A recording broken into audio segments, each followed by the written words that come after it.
दोस्तों,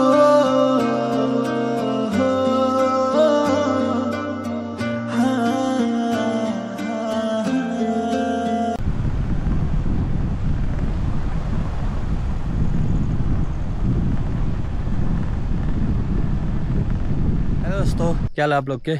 आज करते हैं व्लॉग की शुरुआत। एंड आज के व्लॉग में हम आपको एक ऐसे जनप्रतिनिधि से मिला रहे हैं, ऐसे ग्राम प्रधान से मिला रहे हैं जो है इससे पहले टीचर रह चुके हैं। तो उनका सफ़र जो है पहले, क्योंकि अधिकतर लोग रिटायरमेंट के बाद अच्छे से घर पे बैठना पसंद करते हैं, लेकिन कुछ लोग ऐसा होते हैं ना कि जैसे समाज सेवी कह सकते हैं उनको, या फिर समाज में एक तरीके का उनका अपना योगदान रहता है कि हाँ ना भाई, चाहे रिटायरमेंट हो चुके हैं हम लोग, बट उसके बाद भी हम लोग कुछ न कुछ समाज के लिए करते रहें करके एक जज्बा होता है उनके दिलों में, मन पे। तो उसी तरीके से हमारे साथ एक सर हैं, तो इससे पहले वो जो है रिटायरमेंट हो चुके हैं टीचर से। एंड अब उसका जो है पूरे गांव वालों ने मिलजुल करके उनको निर्विरोध ग्राम प्रधान का पद सौंप दिया है कि आप देखो, आप आओ और आप देखो इस गाँव को आगे की ओर लेके चलो करके। हमारे साथ सर हैं, तो उनसे मिलते हैं और उनसे करते हैं कुछ बातें। तो हमारे साथ सर हैं, तो इनसे जानते हैं। एंड अब सर कहना थोड़ा वो हो जाएगा, जो एक्चुअल में है ये अभी ग्राम प्रधान, तो जनप्रतिनिधि, तो इनसे ही जानते हैं हम कि किस तरीके से गांव वालों को होना चाहिए, कैसे करके इनको चुना लोगों ने कि एक निर्विरोध ग्राम प्रधान। क्योंकि बहुत सारे कम गाँव में ऐसा होता है कि जहाँ लोग ऐसे निर्विरोध चुनते नहीं, तो कितने सारे गाँव में लड़ाई झगड़े बहुत सारी चीज़ें हो जाती हैं। तो इनसे जानते हैं किस तरीके से गाँव में जहाँ दिक्कत है उनको किस तरीके से अपनी तरीके से लोगों को जो है सुविधाएं प्रदान करेंगे अपने तरफ से जो भी हो सकेगा। नमस्कार, मैं भगवत प्रसाद जोशी बस 1990 से प्रवक्ता के पद पर कार्यरत रहते हुए 31 जनवरी 2022 को मैं हाई स्कूल प्रधानाचार्य से सेवानिवृत्त हुआ। मैं ग्राम कजना का निवासी हूँ। मेरी सोच सबसे पहले तो इस सड़क से ही निकली, क्योंकि ये कम से कम इसको जब से मैं सेवा में रहा तब से ये सड़क का निर्माण कार्य चला था। आज लगभग 26 या 27 साल इस सड़क को हो गए हैं। जो ये चौड़ासून से रेंगलबैंड टू सिमलखेत नाम था इसका, लेकिन ये चौड़ासून से कजना तक जो है यह क्या कहते हैं PWD के द्वारा काटी गई थी। लेकिन इसके हाल आप देख रहे होंगे। इस समय मैं उस सड़क पर ही बैठा हूँ, ये दिखाने के लिए कि कैसे मैं अपने लोगों को इस तरह की जर्जर अवस्था में, जो बिल्कुल भयावह स्थिति है इस सड़क की, इसमें चलना बड़ा दूभर है, गाड़ियों का चलना तो जो पैदल चलना भी बड़ा दूभर है। इस स्थिति से कैसे मैं निजात पा पाऊँगा, यह सोच लेकर मैं गांव में आया था कि मैं इस बार विकास खंड में ब्लॉक प्रमुख का पद पाऊँ, ताकि मैं अपने विकास खंड को ही आदर्श ब्लॉक घोषित करूँ, भ्रष्टाचार से मुक्त करूं, एक अच्छे अधिकारियों से समन्वय बनाकर अपने पूर्ण सारे विकासखंड के हर ग्राम पंचायत को समन्वित भाव से उनका हर क्षेत्र से लोगों को जो है विकास से जोड़ूं। लेकिन दुर्भाग्यवश मेरे क्षेत्र की BTC आरक्षित कर दी गई थी, जिसके लिए मैं उसके लिए अर्ह नहीं था। ऐसी स्थिति में मैं अपने गाँव से फिर पुनः अपने पार्टी निवास स्थान पर चला गया। लेकिन गांव के लोगों की भावनाएं थी, उन्होंने कहा कि यह व्यक्ति हमारी जितनी भी समस्याएं हैं उनका निराकरण आसानी से कर सकेंगे। और उनने मुझे फ़ोन कर बुलाया और 2 जुलाई 2025 को जब से नामांकन प्रक्रिया शुरू हो रही थी, उस दिन एक बैठक रखी। बैठक में सर्वसम्मति से मुझे प्रधान पद की जिम्मेदारी देने का निर्णय ग्रामवासियों ने लिया। मैं जनता का आभारी हूँ, क्योंकि उन्होंने मुझे इतना बड़ा एक जिम्मेदार व्यक्ति समझकर इतना बड़ा पद मुझे सौंपा है, सम्मान दिया है।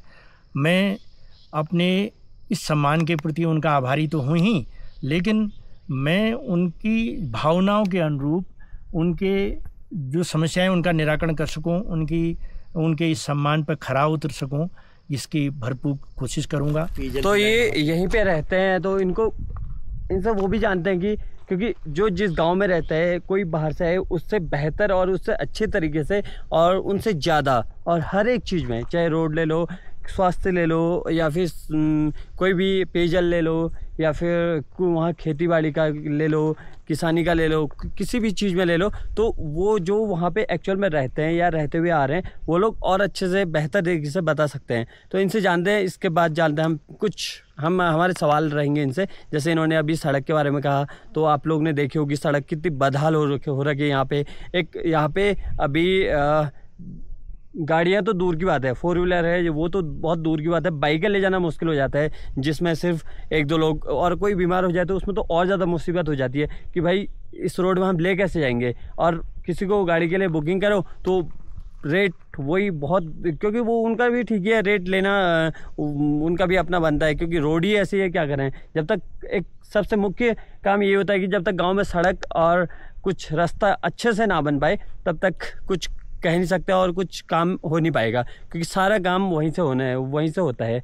तो अब हम इनसे अंदर सबसे पहले पेयजल की, कि वहाँ पे पेयजल कैसा है, क्योंकि हम लोग गए हुए हैं इनके गांव पे, एक आध बार गए हुए हैं, तो हमने कुछ समस्याएं देखी हैं। तो आज ये ग्राम प्रधान बन चुके हैं, इनको जनता ने निर्विरोध चुना है, तो हम इनसे जानते हैं कि किस तरीके से वहाँ पे ये उन जो भी दिक्कत है उनको किस तरीके से उनका समाधान करेंगे करके।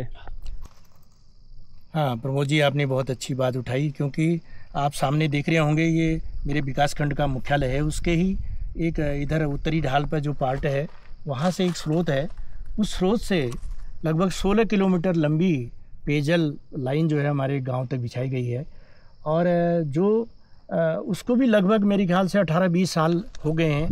हर घर जल, हर घर नल की योजना जो जल मिशन की है, उसके तहत इस बीच में उसमें उसका सुधारीकरण चला था और उसमें टैंक निर्माण है, और जो आपके स्रोत के वहाँ पर जो है उसकी फिल्टर टैंक हैं, इनकी अभी मेरे ख्याल से निर्माण कार्य चल ही रहा है। अभी मैं हमारे जो इस विभाग के जेई हैं पेयजल की इस संस्थान के, जल संस्थान के, उनसे बातचीत हो रही थी। वो कह रहे हैं कि अभी ठेकेदार के अधीन यह लाइन है, जिस समय विभाग के पास आ जाएगी तो उसका पूरा निरीक्षण किया जाएगा। वो हैंडओवर भी नहीं हो पाई है जहाँ तक मेरी जानकारी में है, लेकिन मेरी पहली प्राथमिकता होगी कि प्रत्येक घर पे पानी की व्यवस्था, सुदृढ़ीकरण हो, पानी मिले उनको।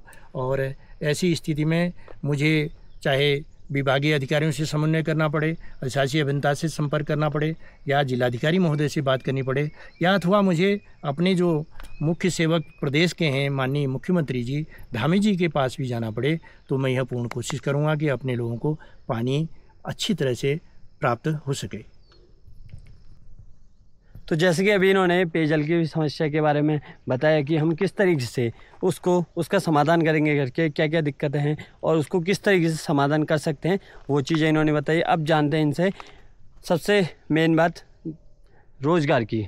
रोज़गार, एक सरकारी नौकरी रोज़गार नहीं होती, और या किसी प्राइवेट में अच्छी पोस्ट पे वही रोज़गार नहीं होता है। रोज़गार कैसा ही भी हो सकता है, खुद का भी रोज़गार हो सकता है कि हाँ, चाहे लेवल छोटा हो बड़ा हो वो अलग बात है, वो लोगों की समझ पे डिपेंड करता है कि कोई किसी को बहुत बड़ा चाहिए होता है, किसी के पास कम भी होता है लेकिन तब भी वो खुश रहता है, किसी का बहुत ज़्यादा भी होता है तब भी वो अंदर से दुखी रहता है। देखने के लिए हालांकि उसका पैसा है, सब कुछ है, धन दौलत सब कुछ है, लेकिन अंदर से अंदर ही अंदर बहुत लोग बहुत परेशान रहते हैं। वो वही समझ सकता है जो परेशान है उन चीज़ों के बारे में। तो क्योंकि यहाँ पे इतना रोज़गार का साधन कुछ है नहीं, क्योंकि पहाड़ों में कोई भी ऐसी फैक्ट्री वगैरह ऐसी कुछ है नहीं, तो यहाँ पे स्वरोजगारी सबसे ज़्यादा है और उसी पे जो है सरकार भी फोकस करती है। तो इनके गांव पे वैसे बहुत सारी चीज़ें हो सकती हैं, आम, लीची और ये सभी चीज़ें हो सकती हैं। तो क्या अभी वहाँ पे ये सब पेड़ हैं या फिर अभी तक हो रहे हैं वहाँ पे कोई फलदार वृक्ष, या फिर किसी का अपना बगीचा बागान वगैरह हो, या फिर वो कुछ स्वरोजगार वहाँ से करना चाहता है, या सब्जी वगैरह ऐसा कुछ है गाँव पे, या फिर अब आपके होने से आप इन चीज़ों को प्रमोट करोगे और उन पेड़ों को लोगों को बांटोगे कि लगाओ करके, तब आगे कुछ टाइम बाद वो वृक्ष फल देंगे और उससे जो है कुछ उनकी आमदनी हो पाएगी। हाँ प्रभु जी, पहाड़ का हर परिवार का व्यक्ति उसका मुख्य यही समझता है कि मेरा बच्चा पढ़ के सरकारी नौकरी प्राप्त करे। और वास्तव में मेरे गांव में काफ़ी लोग जो हैं शिक्षा विभाग में अध्यापन का कार्य करते हैं और आर्मी में भी हैं। यहाँ तक कि मेरा एक भतीजा इस समय लेफ्टिनेंट कर्नल है। लेकिन अब आने वाले समय में सरकारी नौकरियाँ बहुत कम हैं और क्या कहते हैं, जनसंख्या बढ़ती जा रही है। और दूसरी ओर हमारी जो पारंपरिक जो खेती थी वो जो है सुअर, बंदर इत्यादि की वजह से नुकसान होने से लोगों ने उसको छोड़ दिया है। लेकिन हमारी कोशिश है, क्योंकि मैं इससे पहले जहाँ मैं रामनगर हाई स्कूल से जहाँ से रिटायर हुआ, कोटाबाग GIC में मेरा एक आदर्श मॉडल स्कूल था, माना जाना विद्यालय था। और उस क्षेत्र में उस बागवानी को देखा मैंने। हमारी घाटी क्षेत्र था, यहाँ आम बहुत होता था, तो मैंने पंथनगर से कुछ पौधे लाकर यहाँ कटहल, लीची और आम के वृक्ष कुछ लगाए, तो उससे लगा के कुछ लोगों को आमदनी मिल सके, इसलिए उससे जोड़ने की कोशिश मैं कर रहा हूँ। और इससे अब ये मौका है, इस मौके में मैंने कृषि विभाग से भी संपर्क किया, उद्यान विभाग से भी संपर्क किया। मैं चाहता हूँ कि यहाँ पर पॉली हाउस लगे, बेमौसमी सब्जी उत्पादन करें लोग, और जिसे इन क्या कहते हैं जानवरों से, जंगली जानवरों से बचाया भी जा सकता है अपने नज़दीक में बनाकर। और दूसरा, लीची, कटहल, आम इस तरह के वृक्ष लगाकर जो है उसके फल उत्पादन से कुछ आमदनी प्राप्त हो सके, तो अर्थात स्वतः रोजगार उनको मिल सके, यह कोशिश मेरी रहेगी। क्योंकि अब हम ये भी बताना चाहते हैं आपको कि आपको वैसे पता ही होगा, और बट फिर भी हमें अपनी तरफ से बताते हैं, गवर्नमेंट जो है किसी भी काम में कोई कमी नहीं करती है। गवर्नमेंट बहुत सारी स्कीमें निकालती है, बहुत सारी अच्छी स्कीमें निकालते हैं, क्योंकि कहीं पहाड़ है तो कहीं प्लेन्स हैं, कहीं कैसा ही गांव है, कहीं कैसी सिचुएशन है, वो अलग अलग तरीके से गांव के हिसाब से हर एक गांव के लिए अलग स्कीमें निकालती है। मतलब कुछ गाँव को मिला जुला करके अलग स्कीम है, फिर कुछ के लिए अलग स्कीम है। सारी स्कीमें एक ही गांव पे निर्भर नहीं कर सकती हैं और एक ही गांव के लिए नहीं होती है। हर एक गांव के हिसाब से अलग अलग स्कीमें निकालती है गवर्नमेंट, और उनके लिए पैसा भी स्वीकृत करती है। बट जहाँ पे जनप्रतिनिधि की बात आती है, उन पे डिपेंड करता है कि वो उन जो सरकार जो भी स्कीमें दे रही है उनको फील्ड पे, यानी कि हर एक गांव पे कितना अप्लाई कर पाती है, कितना उसको लेके आ पाती है गांव पे, तभी कुछ हो सकता है। नहीं तो ऐसे तो गवर्नमेंट बहुत सारी स्कीमें निकाल देती है, बट हर एक जनप्रतिनिधि ये नहीं कर पाता है। तो हमारी तरफ से तो हर एक को करना चाहिए, क्योंकि जब सरकार दे रही है तो आप लोग यूज क्यों नहीं करते हो? यूज किया करो ना, तभी तो कुछ हो पाएगा।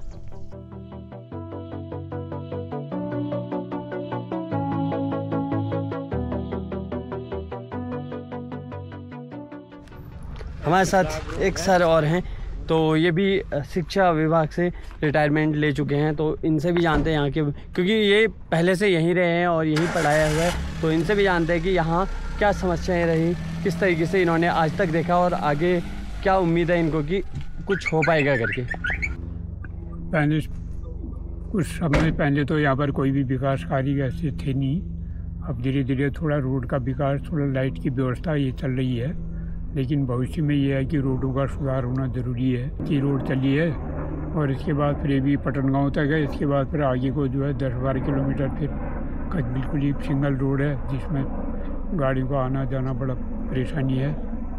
और अगर उनमें सुधार हो जाए तो गाँव में थोड़ा सा अपना फल उद्यान विभाग या कोई अपना कार्य चलाने के लिए कुछ व्यवस्था हो सकती है। साथ एक और हैं, ये वहीं गाड़ी चलाते हैं, उसी गांव में डेली गाड़ी चलाते हैं, तो इनको रोड के बारे में और ज़्यादा अच्छे से पता होगा, तो ये बताएंगे आपको कुछ कि कैसी दिक्कत आती है रोड पे चलने पे, और गड्ढे वड्ढे में क्या गाड़ी के कितनी ज़्यादा नुकसान हो जाता है करके ये बताएंगे अपनी तरीके से, जैसा इन्होंने आज तक अनुभव कर रखा है। ये हैं जोशी जी, और यही गांव के लोगों को जो है गांव से उठा के मार्केट तक लेके जाते हैं और उन्हीं को वापस घर तक छोड़ते हैं। इसी के थ्रू जो है गांव पे बहुत सारे काम हो जाते हैं लोगों के, कभी इमरजेंसी हो जाने पे बहुत सारी उनकी मुसीबतें जो है और ज़्यादा आसानी से सही हो जाती हैं। तो रोड के बारे में क्या कहना चाहोगे? प्रधानमंत्री वाली रोड पे हैं, तो नीचे को अभी पूरी कच्ची रोड है आपके गांव तक की, तो हाँ गांव तक पूरी कच्ची रोड है, बहुत ख़राब है वो, बहुत आए दिन नुकसान हो जाता है, कभी पट्टे टूट जाते हैं, कभी कमाई, कभी कुछ हो जाता है, कभी बैलेंस रोड टूट जाते हैं। आज 32 साल हो गए रोड को बने हुई, अभी तक वो रोड वैसी है। क्यों कोई कभी आवाज़ नहीं उठाई? ऐसे कोई सुनता ही नहीं, किससे आवाज़ उठाएं? कोई सुनने वाला हो तो उसको कहें, हम सुनने वाला तो कोई है नहीं। वैसे कभी आई जेसीबी तो खाली रास्ता बना के चला जाता है, तो गड्ढे ये वैसे ही रहते हैं। तो ये नॉर्मल दिनों की अपेक्षा बारिश वारिश में तो और ज़्यादा दिक्कत हो जाती होगी, बहुत गाड़ी ज़्यादा वाड़ी दिक्कत है, फंस जाती होगी। फंस जाती हैं, फिर आते ही नहीं है। बारिश ज़्यादा हो जाएगी, वहाँ से इधर उधर पहाड़ गिर जाते हैं, फिर आते ही नहीं है। तो जैसे इमरजेंसी होगी तो फिर उसमें क्या करते हो? फिर वैसे करते हैं, किसी को बुलाते हैं, जेसीबी जो खुलवाते हैं, किसी ने खोल दी, नहीं खोल दिया तो फिर वैसे कंधे बंदे वैसे ऐसे लाते हैं ऊपर को। अच्छा, पहाड़ों में बहुत ज़्यादा। हाँ ऐसे ही है, कुर्सी में ला के बांध के लाया उसको। अच्छा। ऐसे ही पहुँचाना पड़ता है। फिलहाल एक बार हमने ऐसे ही पहुँचाया था, रोड बंद हो गई थी, वहाँ से कुर्सी में हम मुलाकोट तक लाए थे उनको। मुलाकोट से फिर पार्टी ले गई।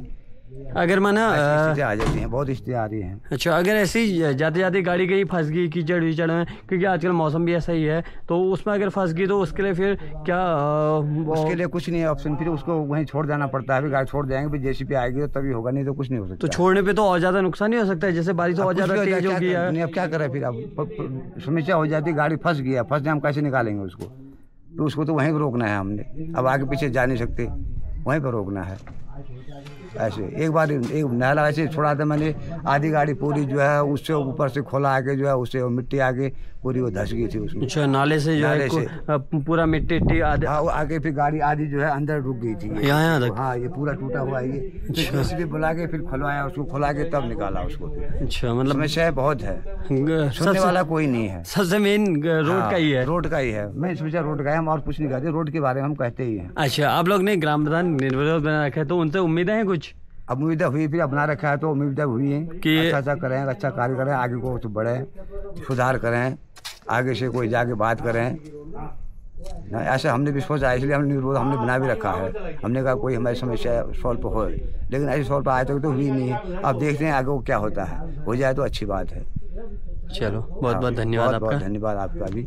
यही गुजारिश है कि सभी लोगों से ये है कि जैसे भी हो इस रोड के लिए जो है थोड़ा करें, जैसे भी हो गड्ढे मड्ढे भरने से पक्के करने की कोशिश करें। आज से 32 साल पुरानी रोड है ये, इसमें कोई सुनवाई नहीं है। तो हमसे बात करने के लिए एंड इस वीडियो पे आने के लिए सर का बहुत बहुत धन्यवाद। एंड ऐसे ही और एक गांव और है सामने, अमौली गांव है, वहाँ पे भी ऐसी निर्विरोध ग्राम प्रधान चुना गया है। ऐसे हम चाहते हैं कि और भी गाँव में ऐसी लोग ये, क्योंकि गाँव का प्रतिनिधि गाँव की सरकार है, सबसे पहली सरकार यहीं से ही होती है। जब ग्राम प्रधान अच्छा होगा तुम्हारा, जनप्रतिनिधि अच्छा होगा तुम्हारा, तभी जो है गांव का विकास सुनिश्चित और अच्छे से हो पाएगा।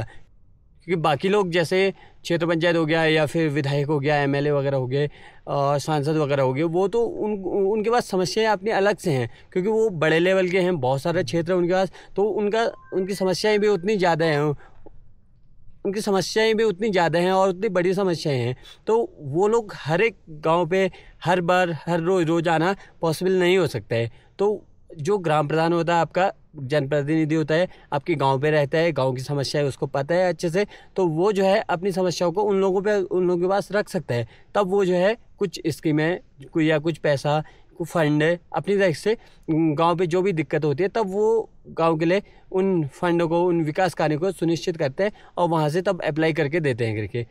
तो इसी में जो है करते हैं ब्लॉग को यहीं पे एंड सर का बहुत बहुत धन्यवाद।